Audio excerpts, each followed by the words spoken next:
Listo. Ahora sí. Vamos a comenzar nuestro trabajo del día de hoy, muchachos. ¿Qué tenemos para el día de hoy? Tenemos esto de acá. A ver, vamos por acá.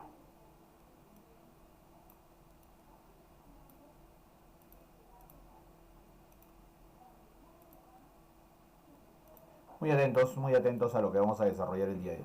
Bien, a ver, ¿qué tenemos? Vamos a tener lo siguiente, muy atentos por favor. Sí, sí, sí, muy atentos. Como dijimos, este tema de virreinato lo estamos desarrollando en varias partes porque es un clásico y para que de esa manera también tengamos un orden en el desarrollo de las clases. Es importante porque de acá siempre viene una, mínimo, dos hasta tres han venido en un solo examen. ¿Ok? Cualquier pregunta, ya sabes, en el chat ahí está habilitado. O si no, el audio también está habilitado sin ningún inconveniente. ¿Está bien? Solamente es cuestión de que abras tu micro y punto. ¿Ya? Muy atentos, por favor, a lo que se va a desarrollar. ¿Está? ¿Está bien? Muy atentos. Vuelvo a recalcarlo. Vuelvo a recalcarlo. Las cámaras tienen que quedarse encendidas. No es que ya pasó la fotografía y punto. ¿Ok? ¿Qué tenemos entonces nosotros? Tenemos esto, mira, mira, mira, mira, mira, mira, mira, mira. Tienes lo siguiente. Tienes, por ejemplo, acá en la parte del Virreinato 4. ¿Qué cosa es esto? La parte cultural. La parte cultural. Esto es, la parte cultural. Por ejemplo, esto que tú ves acá, es lo que se conoce como la Casona de San Marcos. La Casona, el Centro Cultural de San Marcos. ¿Ok?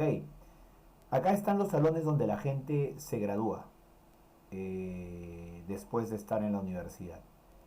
Claro, tienes dos opciones. Tienes la ciudad universitaria y tienes este lugar. Este es uno de los locales antiguos de San Marcos. ¿Ok? Uno de los locales antiguos de San Marcos. Y esto que está a la derecha es la corrida de toros. Una tradición cultural que nos trajeron los españoles. ¿Ok? Una tradición cultural que nos trajeron los españoles. Eso no quiere decir que yo defienda eso, por si acaso. Estoy enseñándote que es una tradición cultural. ¿Ya? Una tradición cultural que en mi punto de vista debería desaparecer, pero bueno, ¿no? Y además de la pelea de gallos, además de la religión, además de muchas cosas que perduran hasta la actualidad, como ya hemos venido diciendo. Pero hoy nos vamos a enfocar en el aspecto cultural. En el aspecto cultural tienes, por ejemplo, acá la educación. La educación. Si hablamos de la educación, si hablamos de la educación colonial, de la educación virreinal, tienes, por ejemplo, sus características. Número uno, es de carácter elitista. O sea, facilito, ¿eh? Solamente estudia un sector de la sociedad. Nada más. Solamente un sector de la sociedad. Eso quiere decir elitista. Solamente un sector. No todos tienen acceso a la educación. La educación es un privilegio de clase. ¿Ok? Un privilegio de clase. En este caso de la clase dominante. ¿Ok? En este caso de la nobleza. Ya sea nobleza peninsular española o tal vez nobleza indígena. Porque por si acaso, los nobles indígenas sí estudiaban. Los nobles indígenas sí estudiaban. ¿No? Los caciques, por ejemplo, estudiaban. Por ejemplo, Tupac estudiaba. O bueno, estudió Tupac Amaru II, que fue cacique incluso de qué cosa, de tres pueblos. En la biografía de Tupac dice claramente, sabe castellano, sabe quechua, sabe latín, sabe aymara, por ejemplo. Esa era una característica de este personaje, que estudió en los denominados colegios para caciques, que por cierto más adelante lo vamos a ver, pero que adelante de una vez había dos. El Príncipe de Lima y San Francisco Borja del Cusco. Eran los dos colegios para caciques. Pero que quede claro, la élite es la que estudia. Élite española o élite, en este caso, indígena. Así es. Ellos estudian. Punto uno. Punto 2. Es dogmática. Es dogmática. ¿A qué se refiere con dogmática? Dogma. ¿Qué se refiere? Dice, Los estudios eran controlados. No podías estudiar lo que tú quieras, ¿me entiendes? O con la libertad que tú quisieras, sino que ya venía estructurado, ordenado, ¿ok? A rajatabla. ¿Quién controlaba eso? Que se cumpla ello. El Estado español y la Iglesia. El Estado español y la Iglesia. Son los dos entes rectores de la educación colonial. El Estado español y la Iglesia. Son los dos entes rectores de lo que es la educación, ¿no? El dogma. Y en tercer lugar es memorística. Memorística. Apelas a la memoria. ¿Ok? Apelas a la memoria.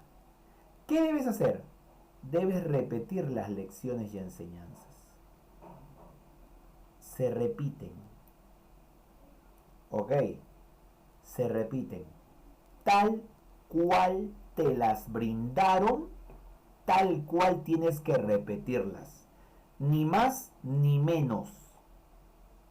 No puedes generar un pensamiento divergente, nuevo, diferente. No.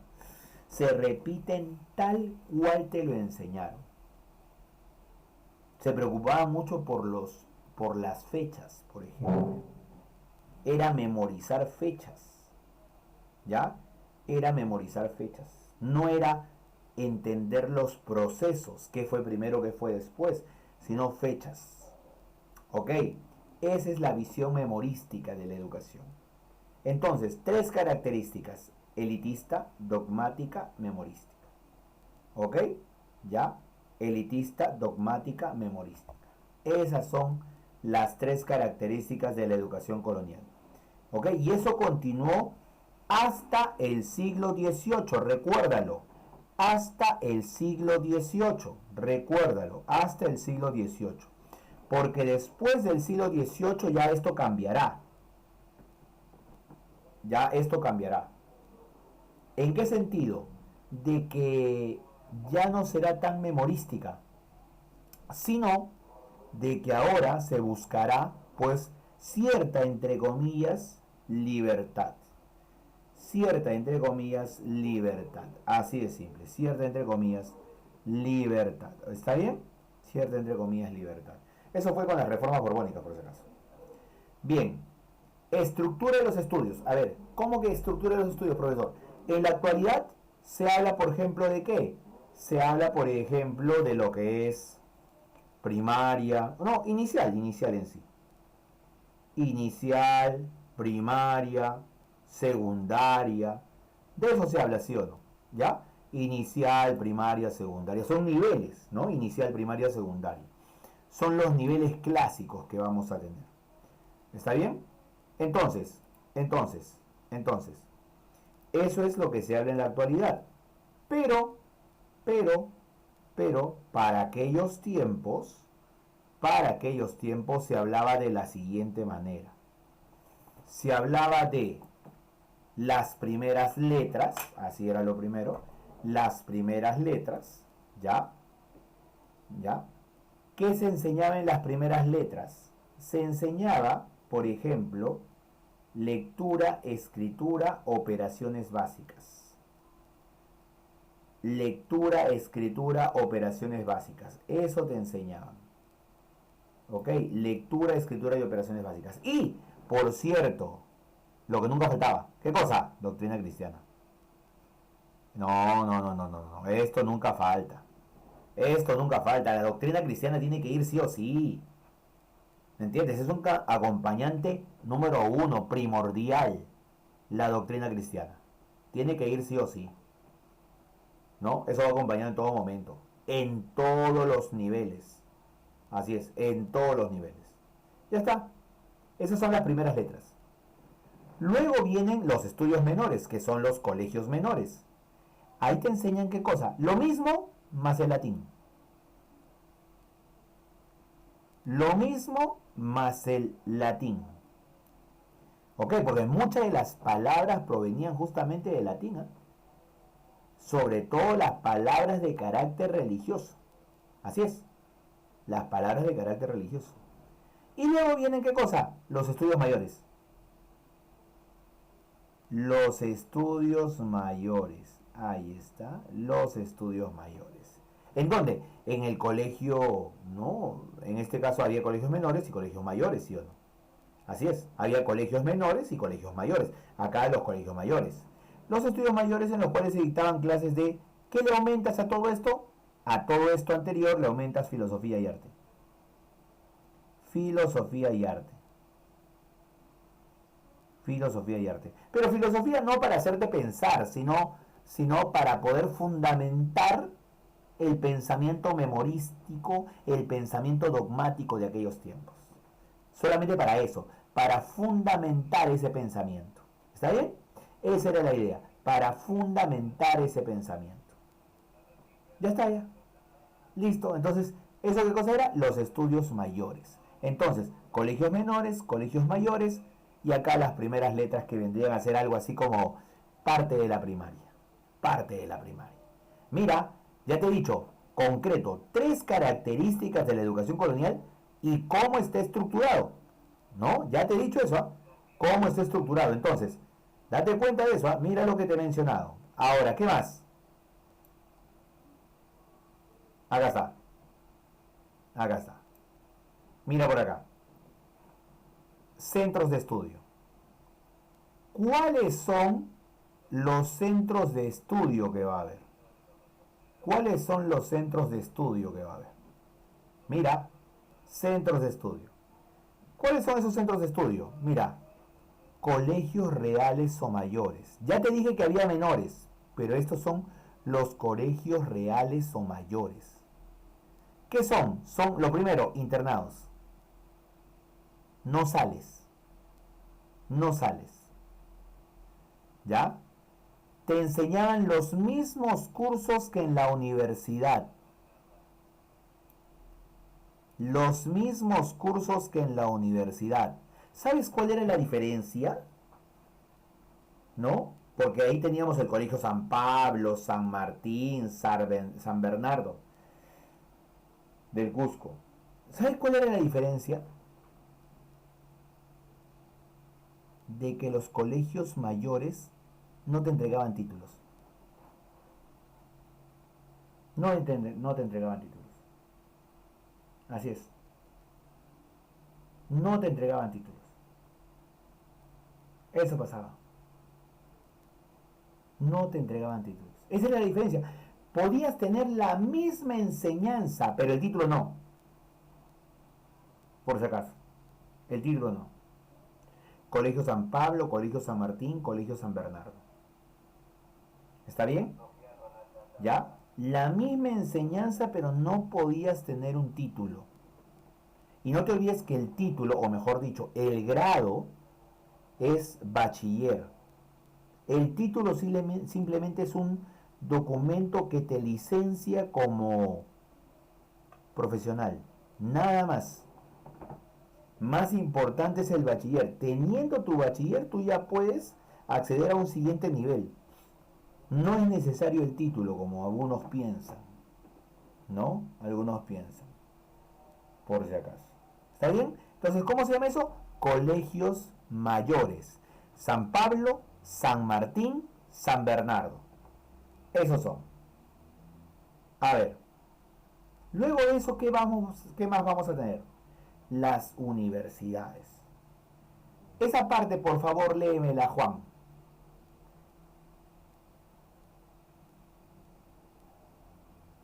¿Cuál, profe, exactamente? La que acabo de decir.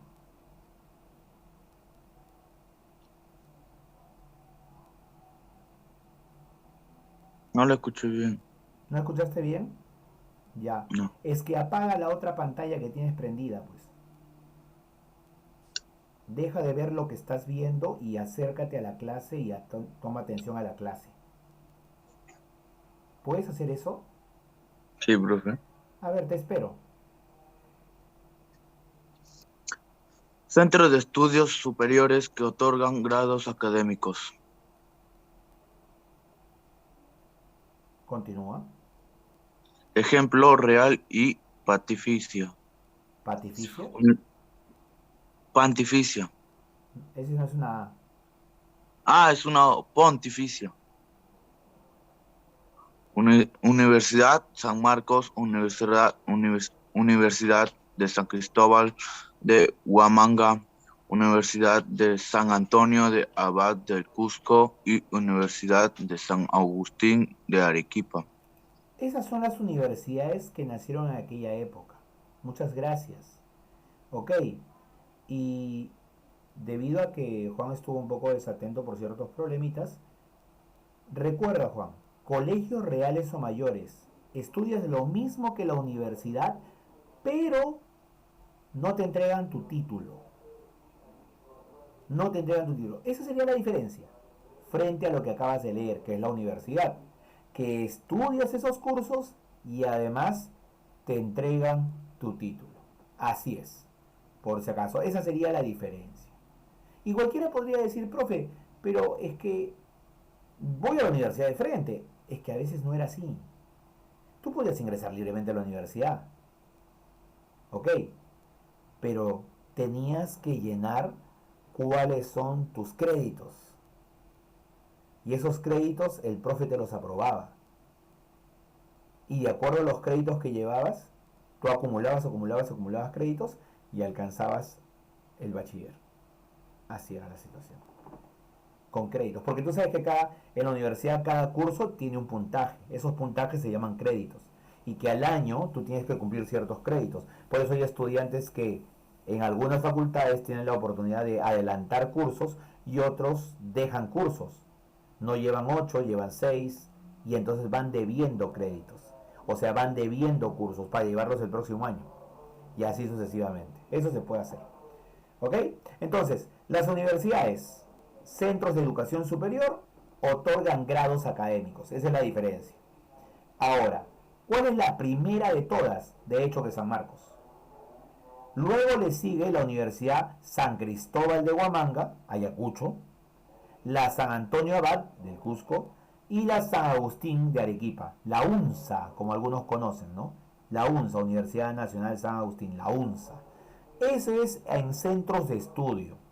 Pero como te mencioné, mira por acá. También hay colegios para caciques. Dice acá Ocuracas. Ese es en el caso que por ahí algún profe me pregunte, ¿no? Que los curacas de la época virreinal, o sea, caciques, tuvieron colegios. Y en este caso existen los colegios para caciques. Colegio El Príncipe de Lima. En Lima podías estudiar en este lugar. En el Colegio El Príncipe de Lima. Solamente para caciques. Solo para caciques. Nada más. Solo para caciques. Solo ellos pueden estudiar. ¿Ya? Solo ellos pueden estudiar. Qué raro, ¿no? A veces uno dice, bueno, la educación ahora ya es un poco más libre ya, ¿no? Un poco más libre, sí. Pero hay ciertos lugares donde priorizan a algunos. No, profe, la educación ya es libre, o sea, donde tengas plata vas y estudias. No, si es que de repente irías a un colegio como el peruano británico, el franco-peruano, ¿entiendes? Tienes que tener ascendencia de esos lugares, ¿ok? Ya, entonces también tienes que saber eso, o los Reyes Rojos, también, si bien te dan becas y todo eso, pero tienes que tener cierta ascendencia, no cualquiera llega ahí, ¿entiendes? No cualquiera llega ahí. Son colegios diferentes, por no decir otra palabra, ¿no? Por no decir otra palabra. ¿Ya? Colegio El Príncipe de Lima y Colegio San Francisco Borja del Cusco. San Francisco Borja del Cusco. Acá también estudian los caciques. En el San Francisco Borja del Cusco. Y ambos están a cargo de quién? De los hombres de la orden religiosa de mayor desarrollo acá educativo. Después de o sea, los dominicos entraron primero y tuvieron su desarrollo educativo, los dominicos. Pero quien llegó acá y luego sobrepasó a los dominicos y alcanzó un máximo nivel, de hecho, los jesuitas. Los jesuitas. Los jesuitas. Tú hablas con un jesuita, es una biblioteca andando. Es impresionante. Es impresionante su capacidad. Impresionante. Porque uno se queda sorprendido de todo lo que puedan saber. Uno es una minucia, académicamente hablando, frente a un jesuita. Ya, para más o menos tener una idea, un jesuita es de la orden religiosa que para poder ser jesuita tienes 11 años de preparación. 11 años de preparación. El papa actual, Papa Pancho, él es jesuita, por si acaso. Él es jesuita. ¿Ok? Bien, ¿qué más, profesor? ¿Qué más? ¿Qué más? Los seminarios. ¿De repente alguno de ustedes llegará por acá? ¿Cómo será? ¿Cómo tendrán su vida particular acá? De repente alguno de ustedes piensa, quiere, desea, anhela o de repente está interesado, ¿entiendes? Está interesado en ser pues cura, párroco, ¿entiendes? Cura, párroco, ¿sí o no? Y entonces tendrían que ir a un seminario, así es, tendrían que ir a un seminario. Y en este caso el seminario ya es educación para los futuros sacerdotes. Educación para los futuros sacerdotes. Eso es. Educación para los futuros sacerdotes. ¿Ya? No te vayas a olvidar. Educación para los futuros sacerdotes. Acá se forman los sacerdotes. Había el colegio seminario, ¿ya? Fundado por Toribio de Mogrovejo. ¿Entiendes? Eso es donde tienes que cumplir qué cosa, tu celibato, ¿sí o no? Ok. Eso es celibato para ser párroco, ¿no? Y después poder escalar socialmente, ¿sí o no? ¿Ya? Así comienzan todos. Tú no has visto, por ejemplo, el párroco de tu iglesia, de repente, si es que vas al costadito, siempre tiene 2, 3 personas, 4 personas que lo acompañan, y cuando no está el párroco principal, ellos hacen misa. Así es. Y así se va convirtiendo en más importantes. Y todo depende de la iglesia, porque te pueden mandar a cualquier pueblito del interior. Los distribuyen, bla, bla, bla, bla, bla. Así es. Eso es. Entonces, esos son los seminarios para la formación de futuros sacerdotes. Formación de futuros sacerdotes. ¿Ok? Me preguntan, profesor, ¿y esos eran los únicos colegios para caciques o habían otros colegios? En el caso del Perú, Virreinato del Perú, esos eran los únicos colegios. En el caso del Virreinato del Perú. En México había otros colegios para caciques, pero en el caso del Virreinato del Perú eran los únicos colegios para caciques. Donde había más colegios era aquí, en los colegios llamados colegios reales o colegios mayores. Ahí había sí más colegios, porque mucho dependía, ¿no?, de la orden religiosa que lo llevaba a cabo. La orden religiosa que lo llevaba a cabo, así de simple. ¿Está bien? Ya está. ¿Qué más, profesor? ¿Qué más? ¿Qué más? Esta es la estructura de los colegios. ¿Qué otra parte de la cultura debemos hablar acá? Debemos hablar de esto. ¿De qué? De la denominada literatura.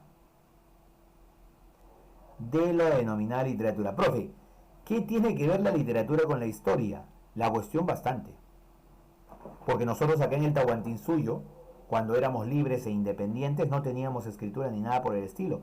Y ahora, acá va a tener que aparecer justamente esta literatura.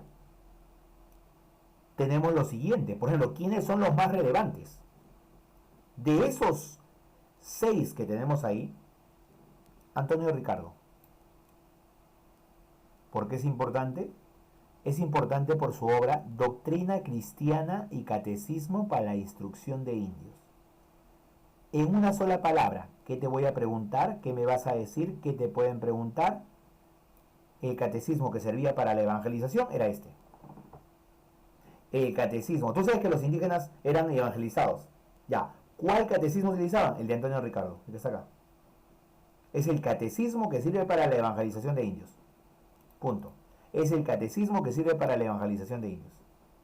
Punto número 1. Ya está. El padre José de Acosta, Amarilis. Siguiente, Amarilis. No se sabe si es varón o mujer. No se sabe. Se cree, se supone y se asevera que es mujer. Poetisa. ¿Ok? Poetisa. Y su obra es Epístola a Belardo. Ok, ya está. ¿Quién más? Juan del Valle Caviedes, el que se burlaba de los médicos, el que se burlaba de la profesión médica, Juan del Valle Caviedes, el diente del Parnaso. Ok, yo no te voy a preguntar de qué tratan. Acá se te va a preguntar autor y obra, nada más, porque es parte de la cultura y de la historia virreinal, por si acaso. ¿Ya? Juan Espinosa Medrano, que lo vas a reconocer en una nada más, como le decían, el lunarejo. ¿Por qué crees? Ahí está al costado su tremenda imagen. Ahí lo ves. Y ves ese puntito que está ahí debajo de su ojo izquierdo. Ya, pues, ya sabrás por qué le dicen el lunarejo, ¿no? Ok, el lunarejo no es una mosca, no es tinta, no, no, no. Ok, el lunarejo. ¿Ya? Y de repente lo sabías, de repente no. Gómez Suárez de Figueroa. Si has escuchado su nombre real y sabes identificarlo, bacán. Si no has escuchado, Gómez Suárez de Figueroa es conocidísimo por el nombre de Garcilaso de la Vega. ¿Sí lo sabías, sí o no? Garcilaso de la Vega. El Inca Garcilaso de la Vega. El Inca Garcilaso de la Vega. Con su famosa obra, ¿cuál? Con su famosa obra, Los Comentarios Reales de los Incas. Ya está. Los Comentarios Reales de los Incas. Ya está. Los Comentarios Reales de los Incas. Esas serían las más importantes, por si acaso. ¿Ya? Ahora, ¿con cuál podríamos trabajar nosotros? 1, 2, 3, 4. Si quieres relevancia. Relevancia de la literatura en relación a la historia, por si acaso. ¿Ya? Eso podríamos hacer tranquilamente, con ellos trabajar. Con esos 4. ¿Está bien? Siguiente. A ver, ¿qué más vamos a tener acá? Arquitectura. Si hablamos de la arquitectura, tenemos estilo barroco, el estilo rococó y el estilo neoclásico. Profesor, disculpe, pero ¿cómo voy a saber cuál es cuál, profe? ¿Cómo? Con ejemplos. A ver, si te dicen el estilo barroco, también le van a decir estilo churrigueresco. Por eso acá dice barroco churrigueresco. ¿Qué cosa es? ¿Cuál es la principal característica? Esto de acá. Recargada ornamentación en las fachadas. Si tú ves una fachada, principalmente de una iglesia, que está totalmente recargada, ¿ok? Totalmente recargada, entonces es ese estilo. Pues. O sea, es como decir esta de acá. Esa de ahí. Totalmente recargada. Toda la fachada. Tiene figuras, hasta la columna, mira, ve. No son columnas planas, lisas, sino tienen como figuritas que le dan vuelta. Eso es, por si acaso. Estilo rococó. No, estilo barroco churrigueresco. Eso es recargado. Ahora, rococó es el barroco francés. ¿Cuándo te das cuenta que disminuye la decoración? Y estilo neoclásico es estilo monumental, rígido y simétrico, sin adornitos. Sin adornitos. Barroco, la iglesia La Merced en Lima. Si has ido por Lima, el que está en el Jirón de la Unión, cruce con Huancavelica, ese es el lugar, por si acaso. ¿No lo conoces? ¿No lo conoces? Vamos por acá. Si no lo conoces. El profe acaba de decir qué cosa. Huancavelica con Jirón de la Unión. ¿Dónde queda eso, profe? Guíate por la Plaza de Armas. Supongo que alguna vez has gironeado. Acá está, Plaza de Armas. Acá está el puente sobre el río Rima. Y esto de acá es el Jirón de la Unión. Jirón de la Unión. Avanzo, avanzo y mira, acá está la Plaza San Martín, ¿sí o no? La Plaza San Martín. Pero acá está, mira, Girón Huancavelica. ¿Cómo me guío de Girón Huancavelica, profesor? Si tú has venido de la zona de San Juan, acá está la avenida Tacna y acá está la iglesia de las Nazarenas. Y acá es una calle donde venden puros lentes, lentes, lentes, lentes, lentes en cantidad. Sigues avanzando y llegas hasta el Girón de la Unión. ¿Me entiendes? Que es hasta acá. Acá. Cruce Girón de la Unión y Huancavelica. Bajas ahí, ¿ok? Bajas ahí y entonces vas a tener ¿qué cosa? Vas a tener esto. Acá está Saga Falabella, que ya no está, ahora es Marathon. Acá está Plaza Vea, que sí funciona todavía. Este es el Girón Huancavelica. Acá está el Girón de la Unión, la librería clásica de siempre, todo el mundo la conoce. Esto ya no existe por la pandemia. Y acá está la iglesia. Ok, voy a avanzar un poquito. Mira la fachada que tiene. Mira la fachada que tiene. Esta es la fachada. Todo está adornado, mira. Todo. Todo tiene adornito. Acá hay unas partes planas, pero ya es mínimo. Todo adornado con figuras. Todo, todo. Cuando tú veas esto de acá, que todo está adornado, automáticamente, ¿qué cosa? Churrigueresco. ¿No? El barroco churrigueresco. El barroco churrigueresco. ¿Por qué se llama churrigueresco? Porque viene de una técnica traída de España, de Juan Manuel de la Churriguera. Churrigueresco. Así es, por si acaso. ¿Está bien? Listo. Nos volvemos a conectar, por favor. ¿Cómo se llama el siguiente estilo que me dijo? ¿Cómo se llama el siguiente estilo? Regreso a las diapositivas. Este estilo que sigue, mira por acá, mira por acá. El siguiente estilo se llama rococó. Rococó, que es el barroco francés. De todas estas, mira, ve, el Paseo de Aguas del Rímac, la Plaza de Hacho y la Iglesia de las Nazarenas es un ejemplo del rococó francés. Es un estilo más. A ver, ¿cuál de las Nazarenas, profesor? Vamos por acá, el mapita. ¿Me entiendes? ¿Dónde están las Nazarenas? ¿Cuántas veces habrá sido? Para ver al Señor de los Milagros, ¿sí o no? Claro. Y entonces aquí está, a comer tu turrón. Este es el cruce de Huancavelica con Tacna, turroncitos a por doquier y al frente están las Nazarenas. Ahí está. Esa es las Nazarenas. Ahí está. Mira, ya no está tan recargado ya. Ya no está tan recargado. Tiene algunas figurillas, sí. Por ejemplo, estas columnas de este tipo, así. Algunas acá, escudo, escudo, ¿no? Escudo. Algunos adornitos acá, mira, adornitos acá, aquí, curvaturas. Hasta las paredes no son planas, son así medias con un rectángulo. Mira las ventanas, o sea, tiene algunas partecitas de adorno. Algunas. ¿Eso cómo se llama? Menos ornamentación. Rococó. El barroco francés. Así se denomina. ¿Dónde está? Aquí. Y el ejemplo es la iglesia de las Nazarenas, que es la iglesia que estamos viendo. Que está acá, por cierto. Acá está en la imagen. Y el neoclásico es el cementerio presbítero maestro y la catedral de Lima. El cementerio presbítero maestro y la catedral de Lima. Todo el mundo conoce la catedral. Yo creo que no deberías tener ningún inconveniente, ¿sí o no?, con la catedral. ¿Dónde está, profesor? Mira, ve. La catedral centro. La catedral centro. ¿Ya? La catedral centro. ¿Dónde estará por acá el Agustino Chacra Colorada? ¿No? El Fuerte Hoyos Rubio. ¿A dónde nos vamos? Nos vamos a lo que es el centro de Lima. ¿Dónde está el centro de Lima? Ya se me perdió y el centro de Lima. Acá está, Lima Plaza de Armas, ¿ves? Aquí está.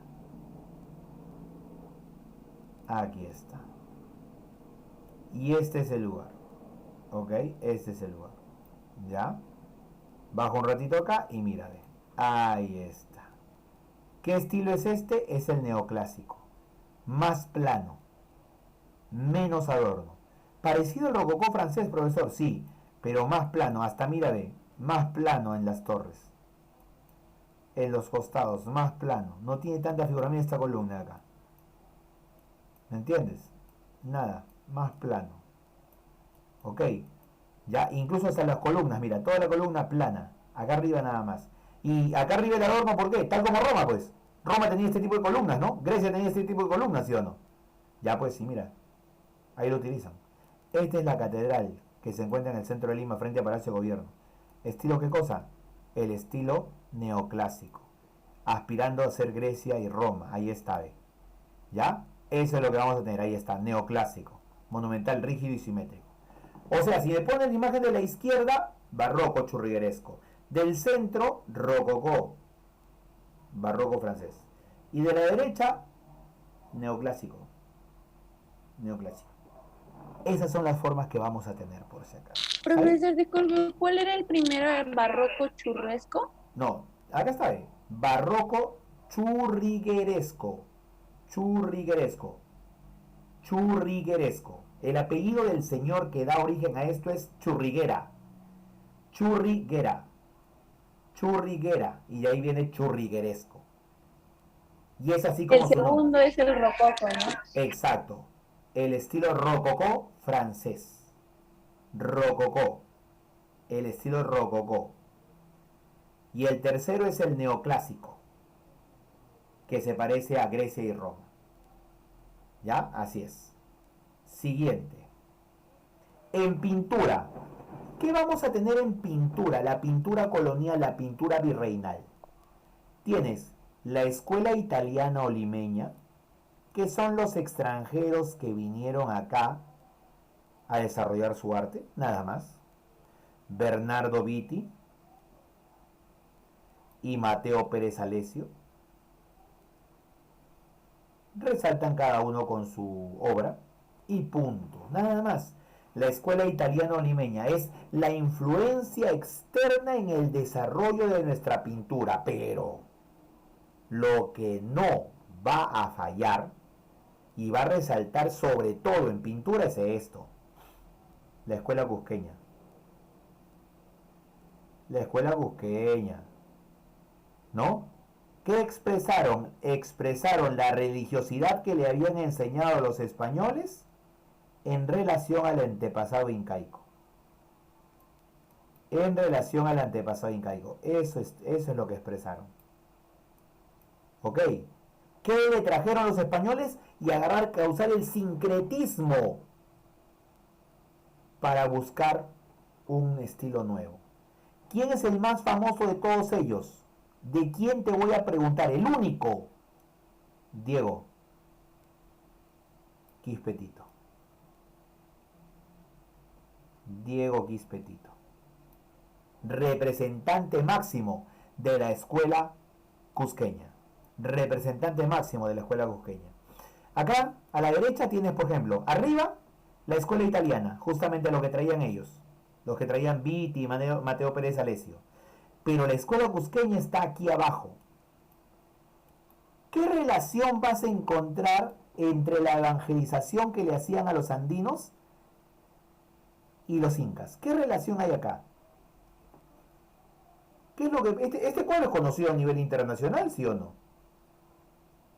Es conocidísimo, por si acaso. Es conocidísimo, sí o no.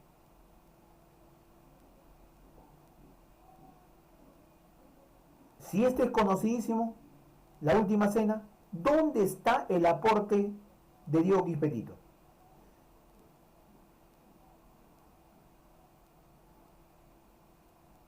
¿Ya te diste cuenta?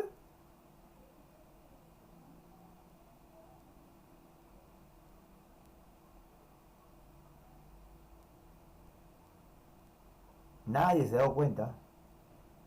Fácil, sean observadores. A ver, mira, mira la pintura. ¿O es la última cena? Sí, es la última cena. ¿Es la de Leonardo da Vinci? Hay un bebé, profe. Hay un bebé, ¿dónde? Hay un bebé. ¿Eso no es un bebé? ¿Cuál eso, pues? ¿Dónde? ¿La parte central, izquierda, No, derecha? En el medio no hay. En el medio de la plato. mesa. No. En la mesa. En la mesa. Ya. En la mesa. pero es un bebé. Ya, parece un bebé. ¿Y tú crees que en una representación de la última cena, la relación con el mundo andino sería que en la cena tengan un Profesor, bebé? ¿no es un cuy? Claro, Maju, ahora sí. Es un cuy, es un cuy. El que está en la parte central es un Pero cuy, en las últimas cenas no había pan, no era pan. correcto. Entonces, para lo que quiso pintar, lo puso en una representación andina y en vez de pan lo puso cuy. Exacto. ¿Y ese es qué cosa? Lo que tú acabas de hacer, aunque no lo creas, es lo que los intelectualones y todo eso dicen. Lo que acaba de decir la señorita es el sincretismo andino. Lo que tú acabas de explicar es la tradición evangelizadora española y el mundo andino unidos. Tú me traes la evangelización y me cuentas la última cena, ahí está, toma tu última cena, pero ¿sabes qué? Mi aporte es ese. Tengo el cuy por acá tengo los choclitos, ¿me entiendes? Por acá tengo el quesito y el pan, pero el pancito andino, ¿me entiendes? Tengo por ahí los tubérculos y la papa, todo eso tengo. ¿Me entiendes? Eso es. Además al fondo yo tengo mi cielo andino, mi cielo con estrellitas, siempre despejado. Pero ¿sabes qué también manifiestan?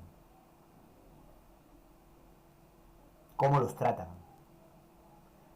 Mirando la cara de cada uno de ellos, tú te vas a dar cuenta, sin que yo más te diga, quién es Judas.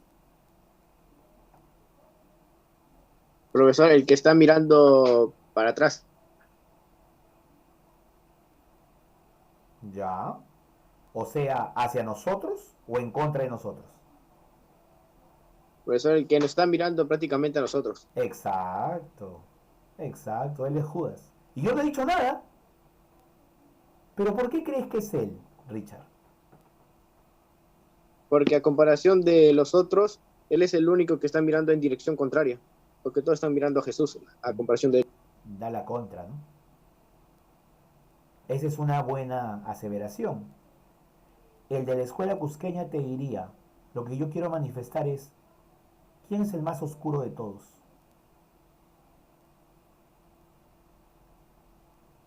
Y siempre el más oscuro de todos es el culpable. Discriminación. Sociedad virreinal. ¿Me entiendes? Entonces, eso es lo que tiene la escuela cusqueña. Esa es la enseñanza que tiene la escuela cusqueña. Diego Quispetito, acuérdate, ¿eh? Diego Quispetito. Siguiente. ¿Qué más, profesor? La escultura. En la escultura más famosa y que ya vino en examen de admisión es la escultura Alegoría a la muerte. El arquero de la muerte. La muerte. Cualquiera de esos nombres va. Alegoría a la muerte. La muerte. El arquero de la muerte. De Baltasar Gavilán. De Baltasar Gavilán. Es la más famosa de todas. De Baltasar Gavilán, la escultura más famosa. De Baltasar Gavilán. ¿Está bien? No te olvides, la muerte. ¿Eh? Si has leído las tradiciones peruanas, ahí también hay una historia sobre esta escultura. Es tan realista que el propio Baltasar Gavilán falleció tras levantarse en la madrugada e ir a los servicios y cruzarse con su propia escultura que le estaba apuntando de esa manera. Eso ocurría. ¿Entiendes? Murió por su propia obra, porque era muy realista. Religión. Organización territorial. Arzobispados, obispados, parroquias, doctrinas y misiones. A ver, arzobispado es lo más grande, la misión es lo más pequeño. Las misiones se hacían en lugares donde eran alejados de la civilización. Las doctrinas se colocaban en las reducciones o pueblos de indios. Parroquias, obispados y arzobispados sí están en ciudades. Repito, Misiones en lugares alejados. Doctrinas en reducciones o pueblos de indios. Parroquias, obispados y arzobispados en las ciudades. Por ejemplo, ¿quién fue el primer arzobispo de Lima? ¿Saben quién fue el primer arzobispo de Lima? Facilito, ¿eh? Y de repente has ido a ese hospital. San Juan Bautista. No, un hospital que diga arzobispo. Arzobispo Loaiza, claro, Loaiza. claro, Loaiza. ¿Por qué crees que se llama arzobispo Loaiza? Pues, hospital arzobispo Loaiza. Ahí está, ese es. Claro, ahí está, correcto, Yaneli. Su nombre completo es Fray Jerónimo de Loaiza. Fray Jerónimo de Loaiza, arzobispo Loaiza, fue el primer arzobispo de Lima. Y el segundo también tiene nombre de hospital. Y está en Barrios Altos. ¿Alguien lo conoce? Está en Barrios Altos, cerca del cementerio Presbítero Maestro. Estoy cerca por ahí, profesor. A ver, ¿cuál es? ¿Cómo se llama? ¿Qué hospital es? Es el hospital de la cabecita. Porque todos los problemas que tienen que ver con la cabeza se atienden ahí. Es el único hospital de América del Sur que tiene un museo de cerebros. ¿Sabes cómo se llama? Es el segundo arzobispo de Lima. Y para muchos el arzobispo más importante. ¿Ok? ¿El hospital de Mogrovejo? Exacto, Toribio de Mogrovejo, correcto, así es. Toribio de Mogrovejo, ahí está, correcto. Toribio de Mogrovejo, muy bien en el chat también. Toribio de Mogrovejo. En cuanto a las órdenes religiosas, creo que todas las conoces. Dominicos, franciscanos, mercedarios, agustinos, jesuitas. Los primeros que llegaron, dominicos. El padre que le lee el requerimiento al Inca Atahualpa es dominico, el padre dominico Vicente Valverde.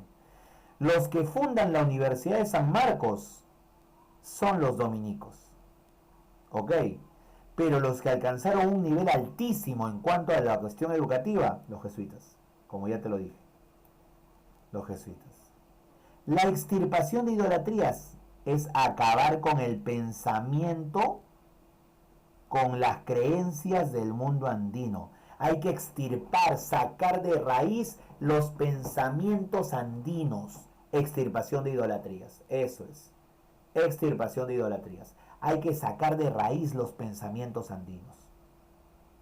Terminar con sus creencias. Terminar con sus prácticas idolátricas. ¿Como cuál, profesor? ¿Tú te acuerdas que ellos momificaban a su Inca? Y al momificarlo se llamaba Malki. Malki se llamaba. Y cada vez que la familia iba a un lugar, llevaba su Malki, llevaba su momia. La momia es Malki, Malki momia. Y lo adoraban como si estuviera vivo. Como si estuviera vivo, lo llevaban de un lugar a otro. ¿Qué hicieron los españoles, los extirpadores de idolatrías? Eso se acaba. Traigan las momias para acá.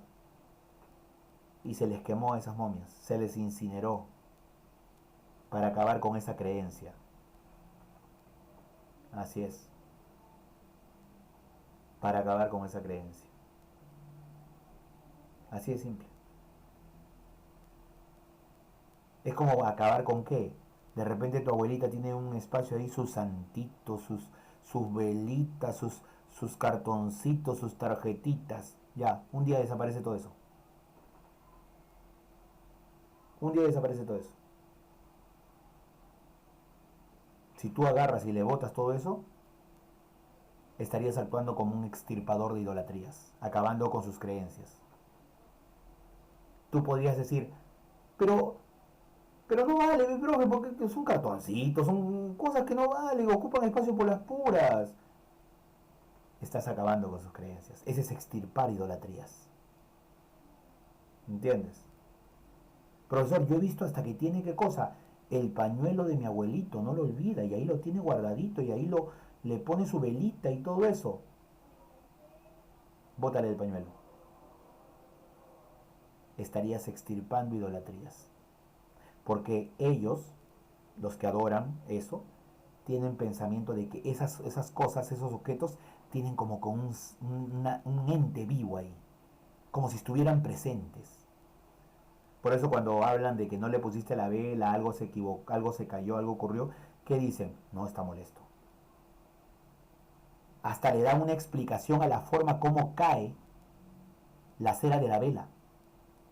Si cae bonito, está feliz. Si la vela forma una especie de cachito, no, está triste.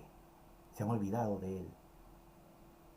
Colocas el cuadrito, no tiene un buen avance y se cae el cuadrito. Se está manifestando. Piensan que hay un ser ahí. Imagínate lo que hacían los españoles para acabar con todas esas creencias idolátricas. Así eran. Los dos grandes extirpadores de idolatrías eran Cristóbal de Albornoz y el extirpador mayor, Francisco de Ávila.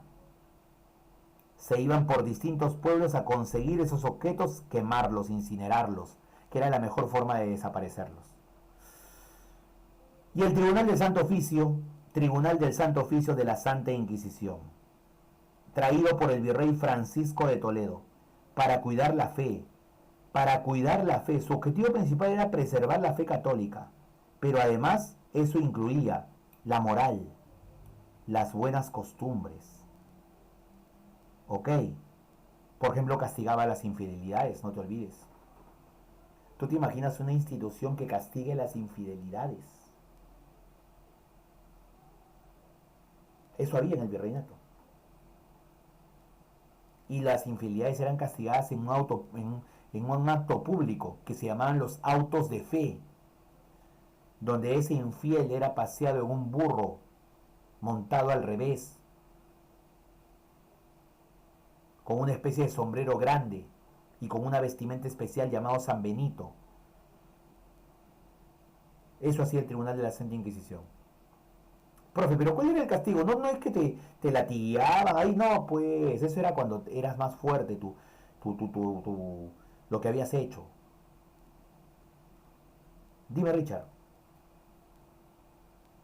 Profesor, para que te mandaran como castigo a la Santa Inquisición, digamos, tú eres infiel, te encuentran pruebas y así con las pruebas mismas ya te ven que eres culpable, te mandan a la Santa Inquisición, o solamente digamos que la mujer dice, ya, mi marido es infiel, y solamente por tan solo decir eso lo mandaban al varón a la Santa Inquisición. Ya, tienes razón en lo segundo, pero no debía ser acusado por la mujer, porque no se le creía. Tenía que ser acusado por otro varón, o sea, por la otra familia. Así es. Eso es lo que ocurría. Otro varón tenía que denunciar eso. O la misma Inquisición era la que te acusaba y eso ya no tenía cuestionabilidad. O sea, no se podía cuestionar o criticar. Así era. Solamente les hacían pasar vergüenza. Así es, Mixi. Ese era el castigo. Hacerle pasar vergüenza. Si tú decías que tenías poderes sobrenaturales, eras brujo, bruja, o tenías otras creencias, ahí te tocaban los castigos. El potro, llevarte a la mazmorra, etcétera, etcétera. Látigo, ahogarte con agua. Todo ese tipo de cosas era cuando tú hacías cosas más graves, como decir que había politeísmo, que había otro dios que no era otro dios o otro profeta que no era Jesús. Profesores, y decían que eran agnósticos. Igual, no podías estar dentro de la sociedad. Tenías que ser creyente. Es decir, en contra de las normas y de la fe. Y eso te castigaba. Hasta que te arrepientas. Porque los castigos no era para matarte, era para arrepentirte. Era para que te arrepientes. Así es. ¿Ok? Y la vergüenza pública funcionaba mucho. Funcionaba mucho. La vergüenza pública. Funcionaba mucho. Por eso los actos eran públicos. No había libertad de expresión. No. No había nada de eso. No había libertad de expresión. Nada de ello. Eso no existía durante el virreinato. ¿Ok? ¿Ya? Bien. Por ejemplo, acá el mestizaje Las tapadas limeñas que en algún momento se pusieron de moda y también fueron perseguidas por la Inquisición. ¿Eh? ¿Por qué? Estaban tapadas, parecían musulmanas. La pelea de gallos, otra costumbre más. La corrida de toros, otra costumbre más. La corrida de toros española te mata al animal. La corrida portuguesa no te mata al animal, solamente cumple con su verdadero papel, ¿cuál? Torear. El toreo es torear, no matar. Ok. Y acá, otra pintura de la escuela cusqueña. ¿Cómo me daría cuenta acá de otra pintura de la escuela cusqueña? Mira la vestimenta, medio raro, ¿no? Medio raro así de esta vestimenta de esta virgen. ¿Qué dice la escuela cusqueña? ¿Es una representación de una virgen? Correcto. Pero ¿sabes qué cosa es su vestimenta? Un cerro. ¿Y qué es un cerro? Un apu. ¿Y qué es un apu? Un dios andino. Es la representación de un dios andino. Y que incluso acá al fondo ves un grupo de gente que lo están llevando, ¿sí o no? Lo están llevando como si estuviera vivo. Es una representación de un malki, de una momia. Eso también tiene, por si acaso. Todo ello tiene que ver con la cultura virreinal. Y eso, todo eso hasta antes del siglo, como se dice, antes del siglo XVIII. Y muchas cosas más, ¿ah? Por ejemplo, había qué cosa? Había las denominadas plañideras. ¿Quiénes eran esas? Las plañideras, profe. Las plañideras eran mujeres que lloraban en los entierros. Tú contratabas a estas mujeres para que puedan, ¿qué cosa? Para que puedan llorar en tu entierro. Y solamente se dedicaban a llorar nomás. Para hacer un entierro más humano, más cercano a ser acongojado. Eso se hacía, imagínate. ¿Ok?